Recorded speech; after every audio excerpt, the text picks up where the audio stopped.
Hey guys, it's Miss Smith again out in the school garden, and I thought we would review plants today and talk a little bit about planting plants at your home.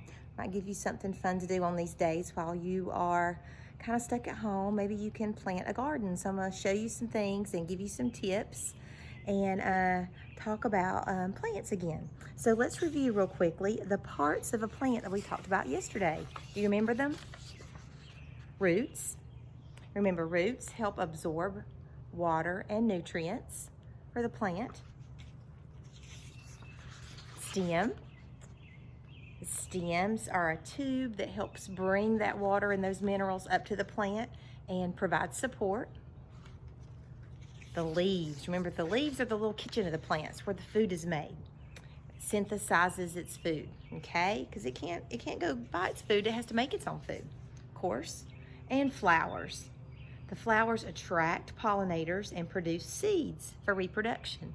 Yesterday we talked about how all plants aren't seed plants. I showed you those bulb plants, but lots of plants are seed plants. All right, very good. And then that big $2 word was photosynthesis. Do you remember that word?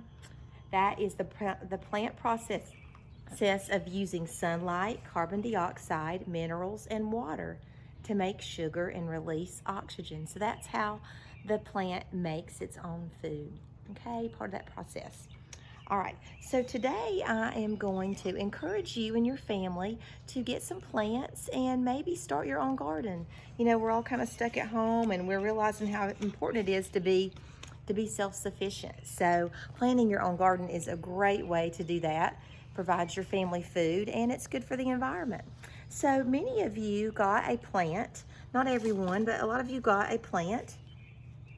This is a cabbage plant, okay? It's the O.S. Cross cabbage plant that Bonnie Plants gives to the school, third graders in schools around the country and gives them a chance to plant something. So I'm gonna just give you a few tips on planting your cabbage if you haven't yet.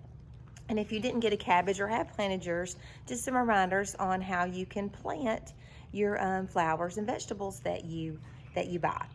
So I want you to look at the container that this plant's in. You want to go out, find a good place, and you want to read about your plant, whether it is a plant that needs lots of sun or partial sun. Even some plants like shade, but most of our vegetables and fruits like some sunlight. So you're going to dig your hole about the depth of your container, okay? So we're going to work on that right now.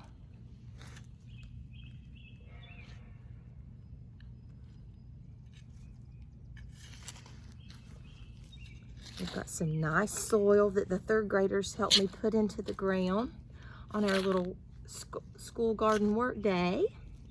You guys did a great job. So we're going to dig our hole. And that is about right, isn't it, guys? Okay. Maybe a little bit deeper.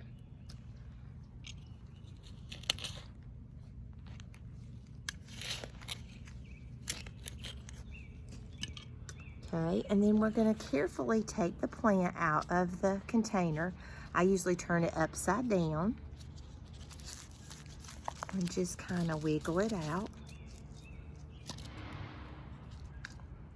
There we go. Now, you want to tickle the roots.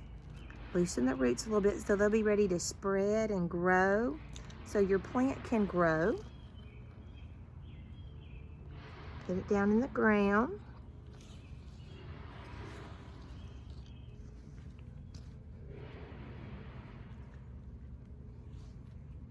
Cover it back up with that nice, rich soil you can find.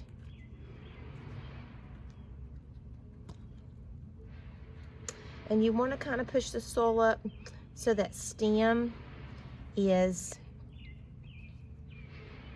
not too wiggly, so it can support that plant, okay? Now with your cabbage plant, or any plant, you'll want to water it, not too much. When the soil gets dry around it, water it. And we'll definitely water it just as soon as we put it in the ground.